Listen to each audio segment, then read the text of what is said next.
Assalamualaikum warahmatullahi wabarakatuh. Perkenalkan, saya Linda Sriani, NIM 0422104399. Saya dari Prodi Pendidikan Islam Anak Usia Dini semester 5. Di sini saya ingin memenuhi tugas dari Bunda Verly Montana Indra SPD MPD MM, yaitu berupa pembuatan video yang menjelaskan tentang pembuatan proposal PTK dari bab 1 sampai bab 3. Selamat menyaksikan. Baiklah, di sini saya akan menjelaskan mengenai pembuatan proposal PTK dari bab 1 sampai dengan bab 3. Kita langsung saja masuk ke bagian yang pertama, yaitu bab 1 pendahuluan. Di dalam bab 1 atau pendahuluan yang A, yaitu ada latar belakang masalah. Latar belakang masalah itu menjelaskan bahwa masalah yang diteliti itu penting dan mendesak untuk dipecahkan oleh seorang peneliti. Nah, dalam pembuatan latar belakang tentunya ada beberapa komponen yang harus ada dalam latar belakang tersebut. Yang pertama ada kondisi ideal, yaitu hal yang seharusnya terjadi boleh mengacu kepada undang-undang, kajian teori yang kemudian dijadikan sebagai landasan atau kurikulum. Yang kedua yaitu ada kondisi nyata, yaitu kenyataan real pembelajaran yang saat ini yang terjadi di kelas yang diampuh oleh guru.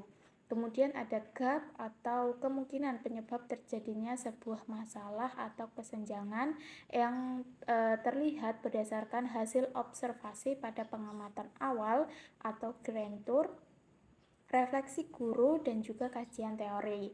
Yang keempat yaitu dampak yang terjadi apabila masalah tersebut tidak segera kita atasi. Selanjutnya adanya solusi tindakan yang kita tawarkan pada permasalahan tersebut, kemudian karakteristik anak didik, dan juga ketersediaan sarana dan prasarana untuk tindakan yang akan kita pilih. Nah, dapat kita jadikan sebuah patokan bahwa dalam pembuatan latar belakang itu tentunya harus terdapat grand tour dan juga grand teori. Grand tour ini merupakan masalah-masalah apa yang paling dominan dalam sebuah lokasi atau tempat penelitian tersebut. Kemudian harus adanya grand teori. Grand teori ini merupakan teori-teori yang dicetuskan oleh para ahli. Itu bisa kita tuliskan dalam latar belakang. Kemudian adanya tindakan apa yang akan kita pilih untuk mengatasi permasalahan tersebut. Misalnya di sini saya mengambil judul sebuah penelitian tindakan kelas, yaitu meningkatkan keterampilan berbicara melalui model pembelajaran TEM Token kelompok A di PAUD Pelita Hati. Dari judul tersebut bahwa dapat kita lihat bahwa keterampilan berbicara di PAUD Pelita Hati itu sangatlah kurang. Nah, saya mengambil sebuah tindakan dengan menggunakan model pembelajaran TEM Token untuk mengatasi hal tersebut. B. Identifikasi masalah. Identifikasi masalah itu berupa pengelompokan masalah-masalah yang akan didata yang dapat terlihat dari grand tour dalam latar belakang masalah. Nah, tadi kan kita judulnya yaitu meningkatkan keterampilan berbicara anak usia dini di PAUD Pelita Hati dengan menggunakan model pembelajaran TEM Token. Nah, di situ identifikasi masalahnya dapat saya temukan yaitu seperti terdapat beberapa peserta didik yang mengalami kesulitan berbicara. Kemudian ada faktor-faktor yang menyebabkan anak tersebut mengalami kesulitan berbicara. Dan selanjutnya yaitu proses pembelajaran yang belum bisa membuat anak menjadi aktif dan banyak peserta didik yang menjadi pasif pada saat proses pembelajaran berlangsung. Itu yang menjadi identifikasi masalah. C. Ada batasan masalah. Batasan masalah itu memuat beberapa komponen. Yang pertama ada setting penelitian dan juga konsep mata pelajaran yang diteliti pada KD apa saja. Yang pertama itu ada setting penelitian, di mana kita harus tahu nih kelas yang kita teliti itu kelas berapa, kemudian nama sekolah yang kita teliti, tempat penelitian, dan juga semester pelaksanaan penelitian itu semester berapa. Di situ nanti kita jelaskan. Kemudian ada konsep mata pelajaran yang diteliti pada KD apa saja. Yang D ada rumusan masalah. Nah, rumusan masalah ini itu merupakan pertanyaan peneliti mengenai asumsi, lingkup penelitian, kemudian alternatif tindakan, indikator keberhasilan, dan cara penyelesaian masalahnya. Nah, pertanyaannya ini boleh satu dan juga boleh dua. Biasanya pertanyaan ini mencakup mengenai tentang proses dan juga hasil. Contohnya seperti bagaimana proses meningkatkan keterampilan berbicara anak usia dini melalui model pembelajaran TEM Token di kelompok bermain A pada PAUD Pelita Hati. Itu contohnya untuk rumusan masalah jika hanya satu pertanyaan. E ada tujuan penelitian. Nah, di dalam pembuatan tujuan penelitian itu harus sinkron dengan rumusan masalah. Dalam tujuan penelitian ini biasanya berisi tentang kalimat pernyataan. Contohnya seperti memahami, menjelaskan, membandingkan, menguraikan, dan lain sebagainya. Nah, contohnya kita tadi di rumusan masalah hanya satu pertanyaannya. Berarti untuk tujuan penelitian pun juga harus satu.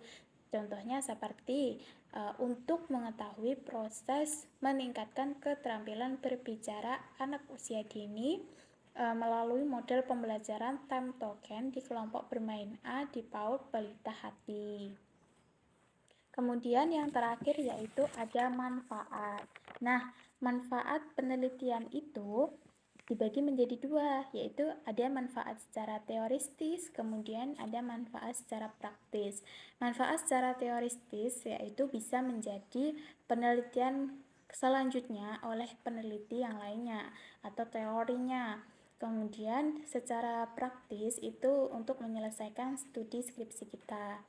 Kemudian manfaat PTK yaitu ada yang untuk siswa, untuk guru, kemudian untuk sekolah, dan juga untuk mahasiswa. Selanjutnya ada bab 2 yaitu kajian teoristis. Nah, dalam kajian teoristis ini terdapat beberapa bagian. Yang A yaitu landasan teori. Landasan teori ini berupa penjelasan mengenai tentang berdasarkan judul skripsi kita. Semisal kita tadi mengambil contoh judul skripsi meningkatkan keterampilan berbicara melalui model pembelajaran TEM Token kelompok A di PAUD Pelita Hati. Tentunya kita membuat landasan teori berdasarkan judul skripsi kita ini.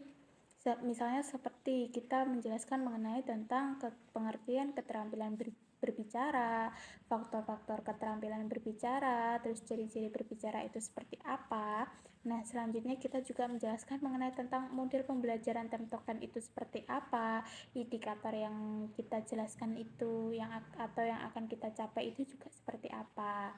Kemudian ada penelitian relevan. Nah, penelitian relevan ini penelitian yang sama atau yang sesuai dengan apa yang kita teliti. Biasanya diambil dari 2 skripsi dan 1 jurnal. Lalu apa yang kita sesuaikan? Di sini kita menyesuaikan apa yang menjadi persamaan dan juga apa yang menjadi perbedaan. Nah, setelah kita tahu yang menjadi persamaan dan perbedaannya, kita juga melihat mengenai tentang kekurangan dan kelebihannya. Selanjutnya yaitu ada kerangka berpikir. Kerangka berpikir itu merupakan tubuhnya penelitian atau alur penelitian. Dalam pembuatan kerangka berpikir, tentunya itu harus saling berhubungan, dihubungkan dengan tanda panah yang sesuai dengan proses-prosesnya. Yang pertama yaitu ada kondisi awal. Kondisi awal itu apa? Misalnya anak sulit untuk berbicara atau kurang dalam keterampilan berbicaranya. Kemudian prosesnya apa? Nah, prosesnya di sini sesuai judul kita tadi, kita menggunakan model pembelajaran TEM Token. Nah, kondisi akhirnya apa? Kondisi akhirnya ini merupakan hasilnya. Hasilnya ini apa? Anak bisa berbicara dengan menggunakan model tersebut. Nah, yang D yaitu ada hipotesis. Hipotesis ini merupakan jawaban sementara, ditandai dengan kata diduga. Contohnya seperti apa? Diduga menggunakan model pembelajaran TEM Token, anak bisa TEM Token ternyata bisa meningkatkan keterampilan berbicara anak usia dini di PAUD Pelita Hati. Bab 3 yaitu mengenai tentang metodologi penelitian. ada beberapa bagian-bagian yang terdapat dalam bab 3. Yang A yaitu jenis penelitian.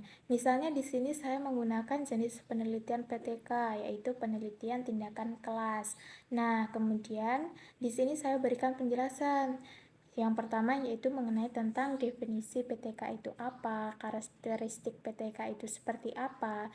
Yang kedua yaitu pendekatan PTK yang dilakukan. Yang ketiga yaitu model PTK yang kita pilih. Kemudian alasan kita memilih model PTK tersebut itu apa. Kemudian kita jelaskanlah mengenai tentang kelebihan model PTK yang kita pilih tersebut. Selanjutnya ada setting dan juga subjek penelitian. Setting ini berisi tentang lokasi sekolah, kemudian waktu dan kelas. Sedangkan subjek penelitian itu jumlah siswa yang akan kita teliti itu ada berapa. Selanjutnya ada prosedur penelitian. Prosedur penelitian ini dibagi menjadi 4. Yang pertama yaitu ada perencanaan. Perencanaan ini merupakan tahap awal di mana kita merencanakan apa yang akan kita lakukan. Kemudian selanjutnya yaitu ada tindakan dan pengamatan. Tindakan dan pengamatan ini dalam membuatnya tentunya kita harus memahami apa yang kita lakukan. Kemudian setelah kita pahami, kita bisa melaksanakan, kemudian dalam pelaksanaan itu masuk akal dan memudahkan kita. Jangan dalam membuat sebuah tindakan dan juga pengamatan itu menyulitkan diri kita dalam melakukan penelitian. Jadi dalam pembuatan tindakan dan juga pengamatan tentunya kita harus melakukan persiapan yang matang. Kemudian ada refleksi. Refleksi itu yaitu meninjau kembali. Meninjau kembali apa? Meninjau kembali sebuah tindakan dan pengamatan yang kita lakukan tersebut, apakah berhasil atau tidak. Kemudian ada perencanaan ulang. Apabila dalam refleksi atau meninjau kembali itu mengalami sebuah kegagalan, tentunya kita merencanakan ulang kembali. Dan juga kita melakukan evaluasi apa yang perlu kita perbaiki dan cara mengatasinya itu bagaimana. Nah, itu akan diadakan perencanaan ulang. Nah, selanjutnya ada jenis data, jenis dan sumber data. Jenis dan sumber data ini dibagi menjadi 2, yaitu ada data primer dan juga data sekunder. Data primer ini merupakan data utama. Data utama dapat kita dapatkan dari guru, kepala sekolah, dan juga siswa. Kemudian data sekunder ini merupakan data pendamping. Data pendamping ini bisa kita lihat dari foto, video, kemudian dokumen-dokumen lainnya, kemudian seperti buku. Nah, yang E yaitu ada teknik pengumpulan data. Tentunya dalam teknik pengumpulan data ini terdapat beberapa. Yang pertama yaitu bisa melakukan observasi. Observasi ini merupakan sebuah pengamatan langsung yang dilakukan oleh seorang peneliti di dalam lokasi penelitian. Jadi kita melakukan pengamatan langsung, kita turun langsung ke lokasi penelitian tersebut. Kemudian ada wawancara. Wawancara ini merupakan proses tanya jawab kepala sekolah, kemudian siswa. Yang terakhir yaitu dengan cara dokumentasi. Dokumentasi ini berupa bukti pendamping atau bukti pendukung juga, misalnya foto kegiatan. Jadi selama kita melakukan kegiatan, tentunya itu harus kita abadikan atau kita dokumentasikan sebagai bukti pendukung kita. Selanjutnya yaitu F, ada teknik analisis data.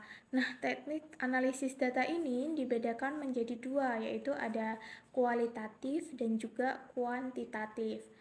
Nah, perbedaannya kalau kualitatif itu merupakan penjabaran data analisis secara naratif, sedangkan kuantitatif itu menggunakan angka dan juga statistik dalam pengumpulan dan serta analisis data yang dapat diukur. Kemudian ada teknik penjaminan keabsahan data atau verifikasi data. Di sini kita mencocokkan atau melihat kembali dalam analisis data yang sah dan valid. Jadi kita menguji semua data-data yang telah kita buat, apakah itu sudah valid atau sudah pokoknya semuanya kita uji. Jadi kemudian kita verifikasi apakah itu sudah sah atau belum. Selanjutnya yaitu ada jadwal penelitian. Nah, jadwal penelitian ini menyesuaikan dengan peneliti. Jadi kapan peneliti itu terjun langsung ke dalam lokasi penelitian, itulah jadwal pertama yang mereka buat. Nah, itulah yang dapat saya sampaikan. Jika ada salah kata, kemudian ada salah penyampaian materi, minta maaf. Saya akhiri. Wassalamualaikum warahmatullahi wabarakatuh.